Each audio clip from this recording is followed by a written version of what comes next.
Madhavan, my friends, I mean, most of friends here, Girish, Sabu, Mugundan, Varkechan, trade union Sahodaran, Sri Chandran Pilla, and Sri Chandrasekhar, with whom I have, I think, Das as a labor commissioner, and particularly Sri Saji Narayanan, All India President of the BMS, and dear students from XIME, from the interns and everyone else.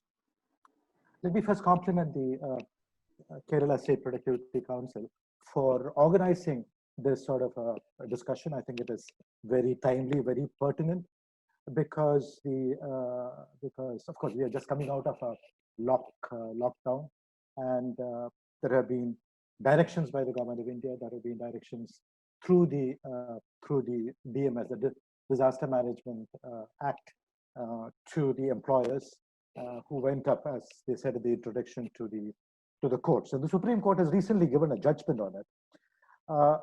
Therefore, this discussion here is very timely, and certainly it's a tripartite discussion. We have very senior members from the trade unions, very senior members from the employer side. Therefore, let me compliment the Kerala State Productivity Council for organizing this discussion today.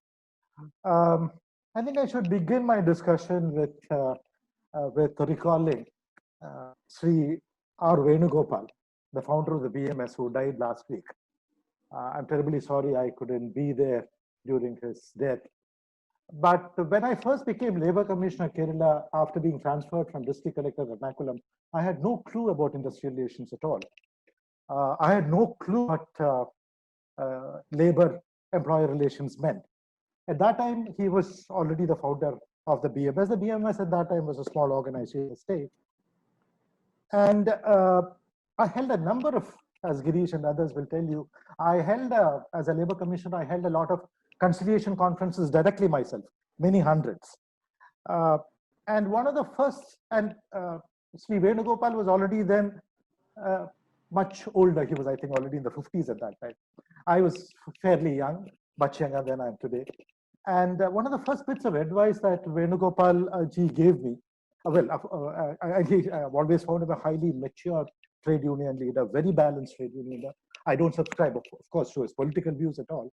But as a trade union leader, one of the first bits of advice he gave me as a Labour Commissioner, who just joined, was that someone who knew me, I did not know anything about industrial relations or industrial dispute. What he told me is that I must, in my concern efforts, look upon the relations between the trade unions and the employers as a relationship between a married couple. Remember, Venugopal was, until his death, he was a brahmachari, and I was already married.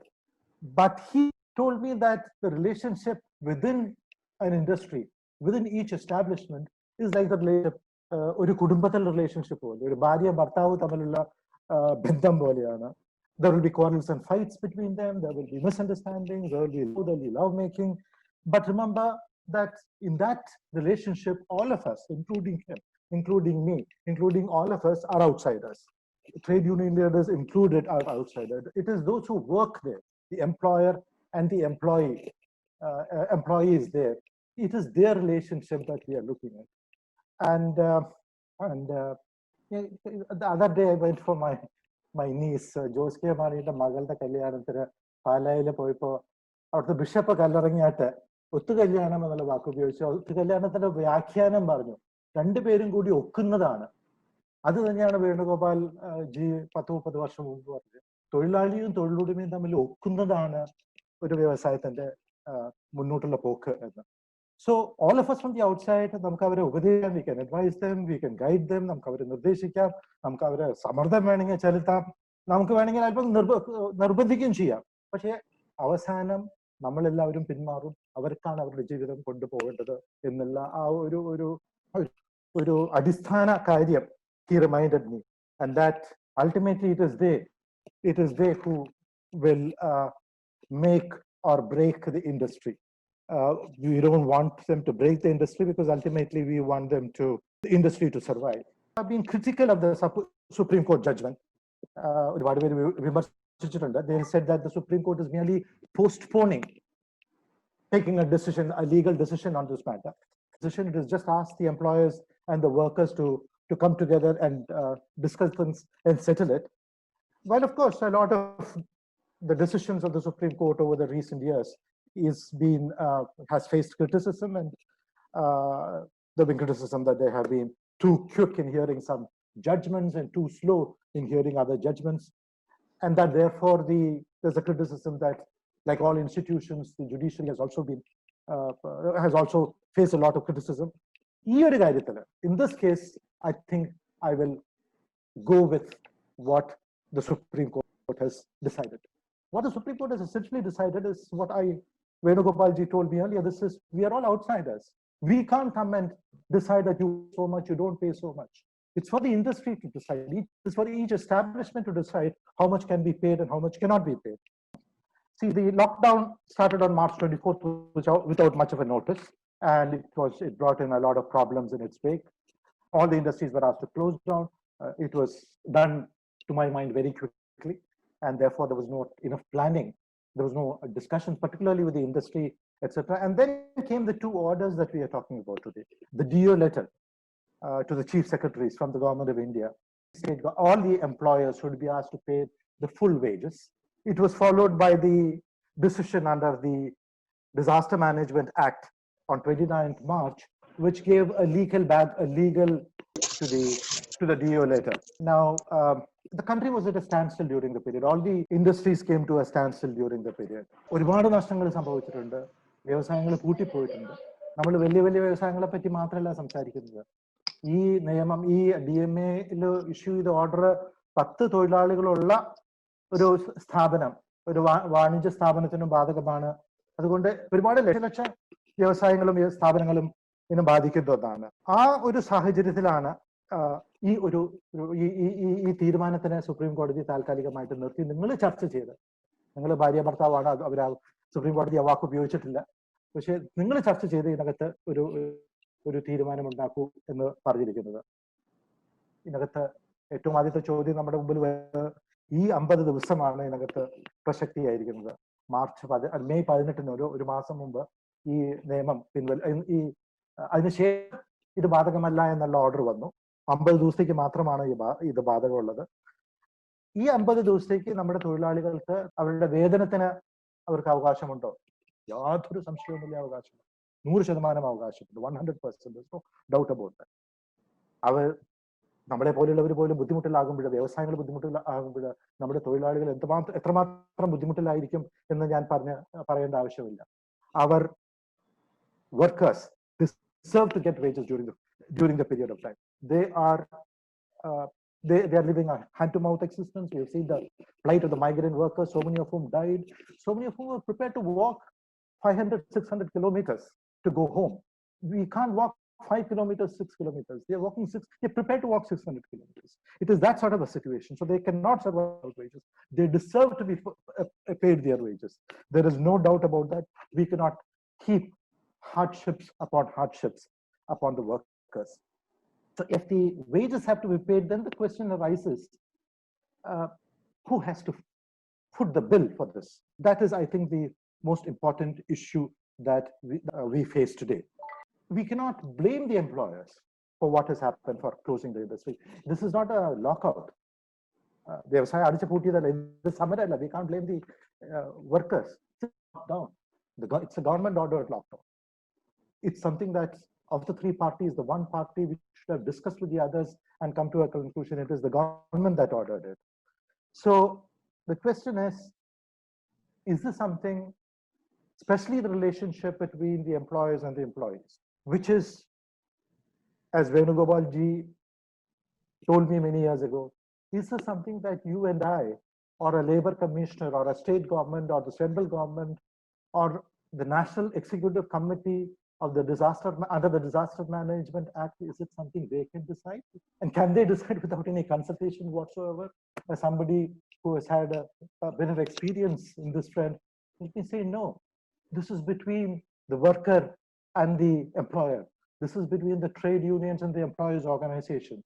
So the judgment of the Supreme Court saying you try and discuss and settle it as much as possible. If you cannot do it, come back to me after a month or 1.5 months. I think is the, when we look at the reality, I think that is a fairly realistic sort of judgment. In this context, how would, I can sort of group very broadly our establishments into 3 broad groups. The first group, people like Sabu, he's here, I believe, and the Ambanis and Birlas and Tatas, they've got enough money. I'm sure they don't even have to go into a bilateral discussion. They will and they should pay the entire 50 days' wages without any demur at all. There is no discussion for such industries. They can afford to pay it. Many of our software industries can afford to pay it. I think a large chunk of the industries in India, maybe large is the wrong word, ഒരു നല്ല നമ്മുടെ രാജ്യത്തെ ഒരു നല്ല പങ്ക് വ്യവസായങ്ങൾക്കും business സ്ഥാപനങ്ങൾക്കും ഈ ഒരു ചർച്ച കൂടാതെ തന്നെ 50 ദിവസ ശമ്പളം കൊടുക്കാം. So there's a group which doesn't require to go into a discussion mode, go into a bilateral mode. They can pay it and they should pay it. I'm sure Sabu and others will certainly do it. I'm referring to Sabu because here, and I know as much as Sri Varghese, that it's one of the best industries that is being run here. So such industries don't need, this first group does not need to go into any negotiations at all. I'm sure many of them would have already paid it and the others will pay it. Then there is the second group, which would need these discussions because their employees are not as rich as or strong financially as the Tatas and the Birlas and the other groups which are rich.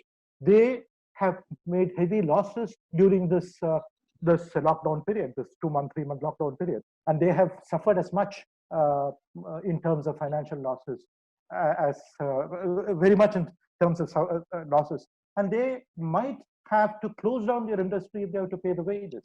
Or there could be industries like that. അങ്ങനത്തെ ഈ രണ്ടാം ഗ്രൂപ്പിൽ ഞാൻ പെടുത്തുന്ന വ്യവസായങ്ങൾ should certainly go into a bilateral mode for discussions. അവർ തീർച്ചയായിട്ടും ചർച്ച ചെയ്ത്, കാരണം ആ വ്യവസായത്തിനകത്ത്, സ്ഥാപനത്തിനകത്ത് എന്താ അവിടെ നടന്നത് എന്ന്, അല്ല എന്താണ് അവിടുത്തെ സാമ്പത്തിക സ്ഥിതി എന്ന് നമുക്ക് പുറത്തുനിന്ന് പറയാൻ സാധിക്കില്ല. അപ്പൊ തീർച്ചയായിട്ടും അങ്ങനത്തെ രണ്ടാമത്തെ ഗ്രൂപ്പിൽ ഞാൻ പെടുത്തുന്ന വ്യവസായങ്ങൾ, they should certainly sit down and discuss. And I'm sure if they discuss, the workers know the situation. The workers know the situation where there have been losses or whether there have been profits or whether the employer can manage it or not.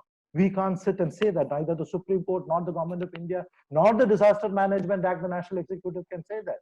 It's for each of them to decide. So they should discuss, and I'm sure that where it can be paid, it should be paid. Where it can be paid 100%, it should be paid 100%.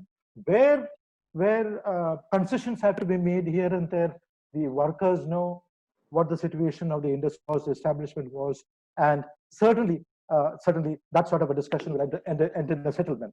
I'm sure that a very large number of the second group of establishments can and will negotiate and settle the matter.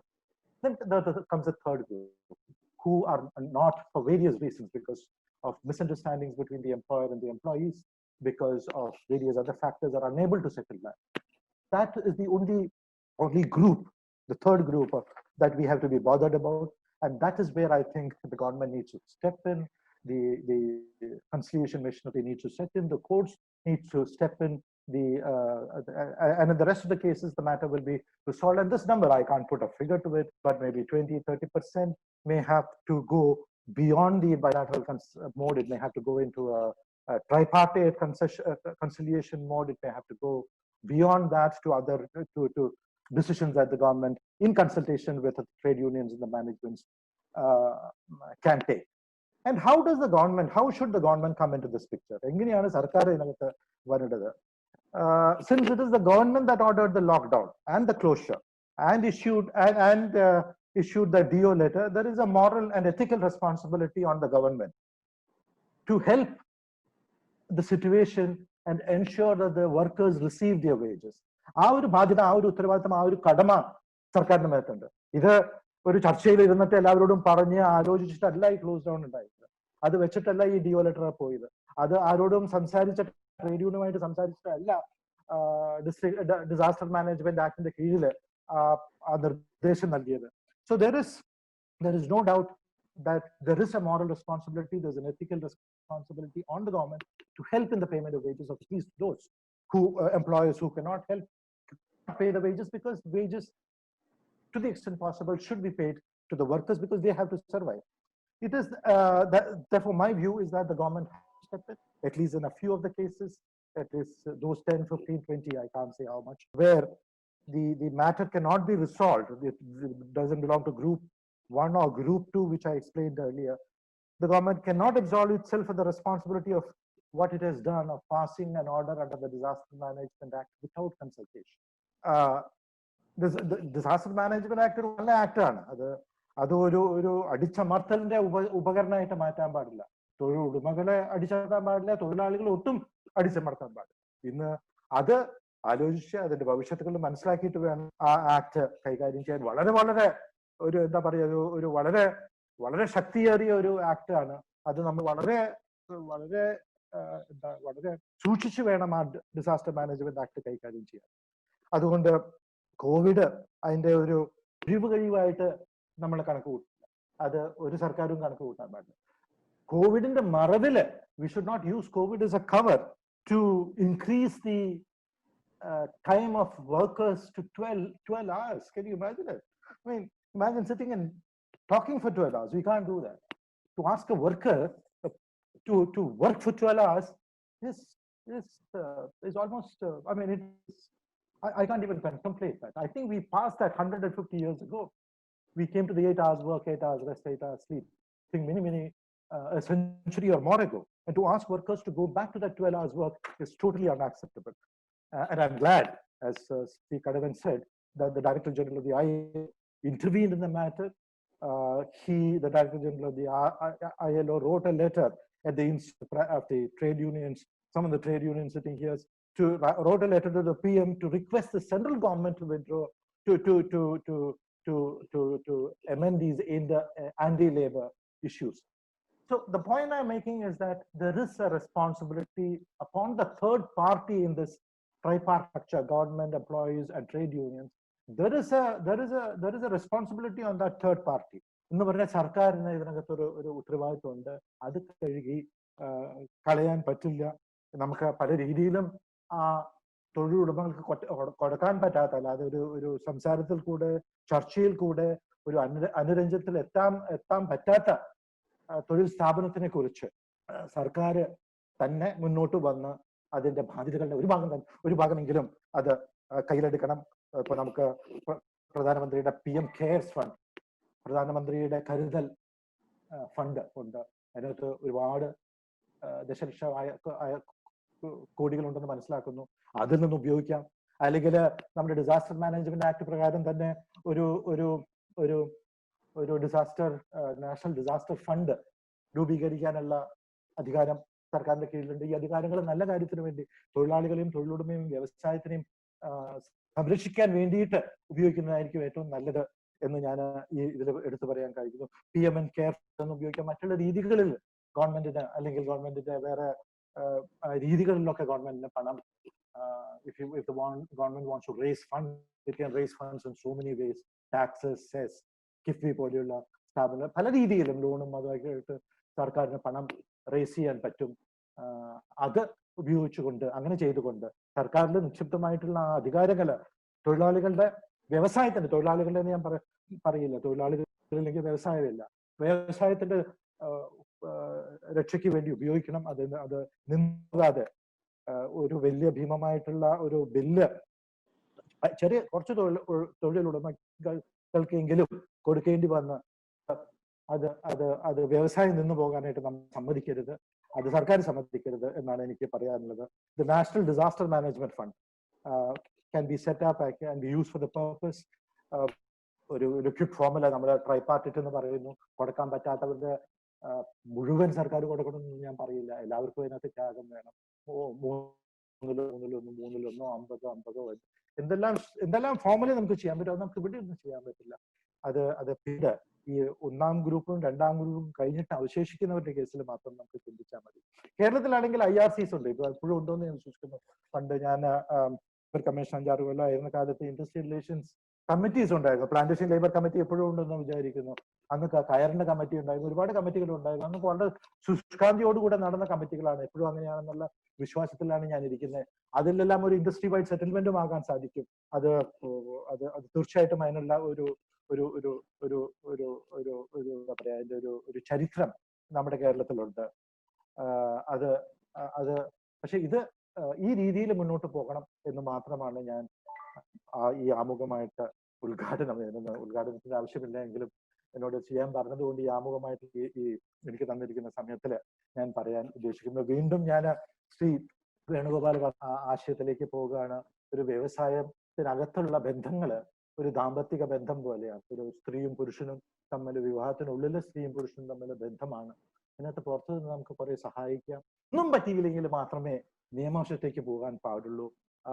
ആദ്യം reality, ആദ്യം നമ്മൾ ഈ ചർച്ചയുടെ the topic that we are discussing is legality versus reality. reality എടുത്ത് പ്രശ്നങ്ങൾ തീർക്കാൻ ശ്രമിക്കുക. You have to try and settle the problem through reality first. It's only if all else fails, ഒരു ദാമ്പത്തിക ജീവിതത്തിൽ എല്ലാം നടക്കാതെ വന്നാൽ മാത്രമേ പിന്നെ നമ്മൾ കോടതിയിലേക്ക് പോയിട്ട് മറ്റുള്ള രീതിയിലേക്ക് പോകുള്ളൂ എന്നുള്ളത് പോലെ തന്നെ ഇവിടെയും സുപ്രീം കോടതിയുടെ ജഡ്ജ്മെന്റ് വളരെ ഉചിതമാണെന്നാണ് ഞാൻ വിശ്വസിക്കുന്നത്.